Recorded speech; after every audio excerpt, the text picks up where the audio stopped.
अर्जुन जी, क्या हाल है आपके? गुड इवनिंग सर, नमस्ते। ठीक हो नमस्कार सर? सर, नमस्कार। कहाँ से हैं सर आप? मैं सीतामढ़ी बिहार से हूँ सर। बिहार से हैं, चलो बहुत बढ़िया, जी बहुत बढ़िया सर। तो कब से कर रहे हैं सर स्टॉक मार्केट में काम? सर, मैंने म्यूचुअल फंड से स्टार्ट किया था 2014 में, जब मोदी सरकार आई थी। उसी समय अच्छा। से स्टार्ट किया था। जी। अच्छा। उसके बाद तो मत सोचा। जी। नहीं, आप बताइए, बताइए, बताइए। फिर सोचा कि खुद भी करते हैं, क्योंकि म्यूचुअल फंड में क्या पैसिव हो रहा था उतना। ऐसा लग नहीं रहा था हम्म। कि मार्केट में आप इन्वॉल्व हो। तो मैंने हम्म। भी कोर्स किया। आपका नहीं, दूसरे का किया। हम्म। और स्टॉप लॉस हिट हो गया, तो मुझे समझ में आ गया कि मैं गलत जगह आ गया हूँ। और फिर यूट्यूब पे आपका मिला मुझे इन्फॉर्मेशन। हम्म। तो फिर मैंने आपका टेक्निकल एनालिसिस का कोर्स वगैरह लिया। तो तभी से मैं आपके साथ जुड़ा हुआ हूँ और यूट्यूब चैनल पे भी जुड़ा हूँ। फिर बाद में हम्म। मैंने एसएम बुलेटिन भी लिया। हम्म। और किस्मत अच्छी थी कि जो कोविड था उससे पहले ले लिया था, ताकि जो कोविड का जो समय था वो काफ़ी शांति से गया। अदरवाइज काफ़ी बीपी शूट होता था। तो उसके लिए काफ़ी शुक्रिया कहना चाहता हूँ। चलो, शुक्र और है सर आप लोगों काफ़ी को। कुछ सीखा आपसे। बी सिंपल बाय सिंपल, ये सिर्फ शेयर मार्केट में ही नहीं, लाइफ में भी उसको इम्प्लीमेंट लाइफ में करने भी का। काम होता है। चलो, बहुत अच्छी बात है सर। आप मतलब ठीक चल रहा है आपका अभी काम धंधा, बढ़िया चल रहा है, कोई दिक्कत की बात तो नहीं है? कोई और कोई आपके मन में प्रश्न है, कोई है? आप आए हैं यहाँ पर, कुछ प्रश्न आप पूछना चाहेंगे? कोई दिमाग में चल रही हो, कोई प्रश्न चल रहा हो कुछ? हाँ, दो तीन चीज़ें थी। एक तो वही कि जो कोर्स रिलेटेड है, जो नए लोग सीखना चाहते हैं उनको तो मैं ये एडवाइस दूंगा कि आप अच्छी जगह से सीखें। और हमने आपसे सीखा है, हमें तो काफ़ी अच्छा मिला है रिजल्ट। तो एक चीज़ वो है, क्योंकि शुरू में मुझे भी काफ़ी कन्फ्यूजन था, कहाँ से सीखें, क्या सीखें। तो ये उसके लिए था। ठीक है। और बाकी जो आपने पूछा। जिनको कंफ्यूजन है उसके लिए हमारे पास एक सज्जन आए थे अभी, वो कह रहे 12 मैंने 12 कोर्स कर लिए सीधा। ये अशोक जी, जी जी। उन्होंने वो कोई तो कंफ्यूजन नहीं है, वो सीधा हनुमान जी की तरह पूरी संजीवनी बूटी छोड़ो, पूरा पहाड़ उठा लाए वो। बोले कोई तो एक तो सही होगा। 12 कर लिया उन्होंने सीधा। ये जी। हमारे अशोक जी को ले आते हैं। अशोक जी, ठीक कह रहा हूँ ना? इन्होंने कहा संजीवनी बूटी छोड़ो, पूरा पहाड़ उठा के ले चलो, कोई ना कोई तो ठीक निकलेगा उसके अंदर से। ये पूरा पूरा 12 के 12 कर लिए इन्होंने। और 12वें नंबर में मैं हूँ सर। कह रहे हैं 12वें नंबर पे आप हो। चलो, बड़ी अच्छी बात है सर। तो सर, ठीक है। वो अच्छी बात है आपकी। आप लोगों को एडवाइस तो सर देखो, हम भी अपनी तरफ से कोशिश करते रहते हैं बताने की, बाकी जिसका जो समय है वो मांगे। आपके मन में कोई प्रश्न है तो आप बताइए सर। कोई जी, प्रश्न मुझे पूछना कुछ चाहते हैं? जनरल ऐसे कुछ पूछने थे, जैसे इकोनॉमिक्स रिलेटेड। फॉर एग्जांपल, अभी जो टेलीकॉम सेक्टर का चल रहा है, तो उसमें जैसे कि काफ़ी कुछ चल रहा है, वो आपने देखा रहेगा। वो न्यूज़ जो आया था, जो अपना तीसरा छोटा भाई है टेलीकॉम सेक्टर का। हम्म। हम्म। हम्म। तो उसका उसके मतलब बारे में फ्यूचर। तो मैं उसके हाँ, हाँ, बताइए, बताओ, आपने बताओ, कवर बताओ। भी किया यूट्यूब पे। तो मेरा सवाल थोड़ा हम्म। ऐसा है कि जैसे अभी सैटेलाइट के थ्रू भी कुछ ये आ रहा है, 5G 6G वगैरह आ रहा है। तो हम्म। इसका फ्यूचर मतलब किस तरह से आप देखते हैं, और ये कैसे हमारे इंडिया को इसको इम्पैक्ट करेगी ये चीजें? सैटेलाइट के थ्रू अभी तो यूएस के अंदर ट्रायल कर रहे हैं वो कुछ चीज़ों के ऊपर। अभी दो तीन कंपनियां हैं, टेस्ला वेस्ला, उन्होंने शुरू किया है वहां पे। उसके लिए सैटेलाइट के थ्रू करना शुरू किया है। लेकिन उससे इस पे क्या लॉन्ग टर्म इम्पैक्ट पड़ेगा, उसकी जब तक पूरी क्लैरिटी नहीं होती, कौन सी टेक्नोलॉजी है, कितनी फीजिबल है, कॉस्टिंग क्या है उसकी। एक्चुअली अभी तक उन्होंने जो ट्रायल किया है या जिसको वो कर रहे हैं स्टार्ट, उन्होंने उस चीज के लिए उसको शुरू किया सैटेलाइट के थ्रू वाईफाई देने के लिए, कि जहां पर वायर जानी आसान नहीं है। जैसे बहुत ही ऐसे एरिया होते हैं, पहाड़ी इलाके हैं, बहुत ही ऐसी जगहें हैं जहां पर वायर नहीं बिछ सकती, या बहुत ही गांव देहात वाले इंटीरियर्स है बहुत ज्यादा, जहां पर बहुत दिक्कत आ सकती है। वो भी उन एरियो के अंदर उन लोगों ने इस तरह का एक्सपेरिमेंट शुरू किया है। लेकिन अभी वो टेक्नोलॉजी जो है वो शुरुआती स्टेज में है। कितना डिसरप्ट कर पाएगी इस चीज को, नहीं कर पाएगी, वो भी देखने वाली बात रहेगी। कि वो इंटरनेट जो है वो दे पाएगी, नहीं दे पाएगी। तो अभी जो है शुरुआती स्टेज में है, अभी भविष्य के गर्भ में है बहुत चीजें। एक बार मेरे हिसाब से जब चीजें थोड़ी सी खुल जाएं, सामने आ जाएं, और हमारे से ज्यादा जो लोग नोट करेंगे, जिनका उसमें पैसा, जिनमें उसका मतलब खुद का धन लगा हुआ है, पहले वो नोट करेंगे। तो हमको तो सिर्फ केवल एक काम करना है, आप उनके चार्ट देखते रहें, बस बात खत्म, आपको पता चल जाएगा अपने आप। अब सबसे ज्यादा चिंता तो रिलायंस को होगी, भारती को होगी। ठीक है। अब मेरे और Right. आपको क्या है, मैंने कौन सा लगाना है वहां पे टावर जाके और मैंने कहा काम करना है।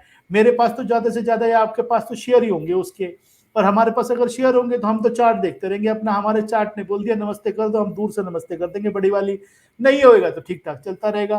तो चिंता करेंगे वो जिनका धन लगा हुआ है, हमारा धन तो उनके माल में लगा हुआ है, शेयर में। शेयर हमारे चार्ट पे चलते रहेंगे, जिस दिन चार्ट में बोल दिया कि निकल जाओ हम निकल जाएंगे, हमको क्या फर्क पड़ना है, ठीक है। इसीलिए Right. ज्यादा दिमाग हमेशा हम उस चीज में लगाएं जिसमें हमारे करने से कुछ होने वाला हो। जिसमें हमारे करने से कुछ होने वाला नहीं है और हमें उस चीज की इतनी समझ नहीं है, तो जब तक वो टेक्नोलॉजी पूरी तरह से आ ना जाए, समझ ना आ जाए, उसके चीजें पूरी पत्ते उसके खुल ना जाए, तब तक तो ठीक है सर, क्या उससे क्या कर सकते हैं। अभी तो कुछ पता नहीं है उस बारे में पूरा, जैसे जैसे चीजें आएंगी वैसे वैसे क्लैरिटी होगी, फिर मैं आता रहता हूँ यूट्यूब पे, जब भी लगेगा तो शेयर करूंगा इस बारे में कुछ। पर अभी तक तो Sure, कुछ sir. ऐसा पता नहीं सर, ठीक है। ठीक है। और कुछ खास और कुछ बात पूछना चाहते हैं आप? सिमिलर लाइंस पे ही था, उसका आंसर आपने दे दिया, वो इलेक्ट्रिक व्हीकल के ऊपर था। ओके, जैसे इलेक्ट्रिक व्हीकल का भी जो है अभी ये तो रिप्लेस करेंगे ऐसा चल रहा है, जो ऑयल वाले इलेक्ट्रिक कार्स व्हीकल के बारे में मैं यूट्यूब पे एक बार पहले भी बता चुका हूं, एसएमबी में भी जिक्र किया है मैंने। एक बात आप लोग अच्छी तरह से समझ लो, सारे के सारे। अब मैं लास्ट कर लिया, मैं सबको ले आता हूं एक बार, और सारे के सारे जो हमारी स्क्रीन पे आ जाए एक बार, और सबको ले आता हूं, सबको बता देता हूं। एक बात आप सब लोग समझ लें, इलेक्ट्रिक व्हीकल के अंदर आप इंडिया की अगर सच्चाई जानते हैं, हकीकत जानते हैं इंडिया की, तो आप एक बात को समझ लें कि यहाँ पे इलेक्ट्रिकल फोर व्हीलर मतलब उतना आसान नहीं है कि पूरा कैप्चर कर पाए, उतना आसान नहीं, ठीक है। उसके अंदर तीन चार चीजें बहुत बड़ी हैं। पहली जो प्रॉब्लम है वो है स्पेस की, कि जगह कहाँ। आज की डेट में जो दिल्ली एनसीआर में रहते हैं या किसी और इलाकों में रहते हैं, आपको पता हो यहाँ गलियों में गाड़ी खड़ी करने की तो जगह नहीं है, चार्जिंग कहां से करेंगे? गाड़ी तो खड़ी करने की जगह नहीं है, चार्ज कहां से कर लेंगे उसको? इसीलिए इंडिया के अंदर जो जो कह रहे हैं इलेक्ट्रिकल व्हीकल, उसके अंदर सबसे बड़ा एरिया जो खुलेगा, या अभी थोड़ा बहुत खुल रहा है, उसके अंदर पहला एरिया है थ्री व्हीलर्स, जो कि चलने शुरू हो गए। ई रिक्शा वगैरह आप देखते होंगे हर जगह शुरू हो गए काफी। दूसरा एरिया उसमें जो सबसे अच्छा चल सकता है, जो चलेगा, वो है टू व्हीलर। क्योंकि टू व्हीलर के अंदर एक तो बैटरी का साइज भी बड़ा नहीं होता, दूसरा उसके अंदर टेक्नोलॉजी का काम भी किया जा सकता है, और तीसरी बात चार्जिंग करना बहुत आसान है, उसको कहीं पे भी लगा के कर सकते हैं। फोर व्हीलर को इंडिया जैसी कंट्री के अंदर पेनिट्रेट करना उस लेवल के ऊपर इजी नहीं है। और एक बात और, आज फोर व्हीलर अगर आप कर लेते हो, उसके अंदर आप उसकी एक खास कैपेसिटी बनाते हो बैटरी के ऊपर, एक चार्जिंग के अंदर आपका कितना 200 किलोमीटर 300 किलोमीटर जो भी चलेगा चलेगा। आप घर से हिसाब लगा के निकले, मेरे इसमें हाफ बैटरी बची हुई है, 100 किलोमीटर गाड़ी चल जाएगी। बाहर निकलोगे जाम मिल जाएगा, 60 किलोमीटर तो जाम में खर्च हो जाएगी वो। ये इंडिया है सर, यहाँ पे इतना इजी नहीं है चीज़ों को ना ऐसे कर पाना। तो इसीलिए आप जब भी ऐसी टेक्नोलॉजी, जब तक ये टेक्नोलॉजी उस लेवल पे नहीं पहुंच जाती कि एक तो कॉस्ट इफेक्टिव हो जाए। एक मैं आज आपको बात पूछता हूँ सारे लोगों से, आज मान लो एक नॉर्मल गाड़ी पकड़ लो, वैगनार, आज की डेट में 5 लाख रुपए की वैगनार है। आज अगर वो बैटरी वाली आएगी, वो 11 लाख की बोल रहा है, लोगे क्या? दो ऑप्शन है आपके सामने, मारुति के शोरूम पे जाते हो, 5 लाख की आपकी पेट्रोल वाली और 11 लाख की ई व्हीकल। लोगे 11 लाख की गाड़ी? कभी भी नहीं लोगे, कभी भी नहीं लोगे, मैं बता रहा हूं आपको। आप कहोगे 11 लाख की करनी है तो इससे अच्छा क्रेटा ना ले लूं, इससे अच्छा कोई पेट्रोल वाली देखोगे दूसरी कोई और, कि वही ना ले लो इससे अच्छा। मैं तो हमारे इंडिया का जो माइंडसेट है ना, उसको पढ़ना भी जरूरी है सर। वो ये है कि उसको प्राइस पॉइंट भी अच्छा चाहिए, उसको कंफर्ट भी चाहिए, उसके पास जगह भी होनी चाहिए। तो अभी ई व्हीकल जो है हमारे यहाँ पे जो चलेंगे, मेरे हिसाब से एक तो बहुत हायर एंड पे चलेंगे, ऑडी बॉडी टाइप की जो है गाड़ियाँ वो चलेंगी, क्योंकि वो जो गाड़ी लेता है उसके पास जगह भी होती है और इंफ्रास्ट्रक्चर भी बना सकता है, लगा भी सकता है। और थोड़े बहुत उसके चोंचले भी होते हैं कि हाँ मेरे को थोड़ा एयर साफ चाहिए और ये चाहिए। अब जिस आदमी के पास अपनी गाड़ी रखने की जगह नहीं है उसको क्या फर्क है एयर साफ चाहिए नहीं चाहिए। वो कह रहा है मेरे तो गाड़ी नहीं है, मैं तो 2 व्हीलर पे घूमता था, गाड़ी के लिए मुश्किल से पैसे इकट्ठे करे हैं 5 लाख रुपए, 2 लाख का उसमें लोन लिया है, तुम कह रहे हो 12 लाख की गाड़ी ले लो, कैसे ले लूं। इंडिया की सच्चाई समझनी बहुत जरूरी है। इसीलिए ई व्हीकल जो है यहां पर पूरी तरह से आते आते पेनिट्रेट होते होते, मतलब अगर आप पूरी तरह वाली बात भी बोलोगे ना, मैं कहूं अगर 4 व्हीलर यहां मतलब टोटल जितने आज की डेट में 4 व्हीलर है 50% भी अगर कभी पहुंच गए ना तो एक तरह से इंडिया के मामले में चमत्कार हो जाएगा वो।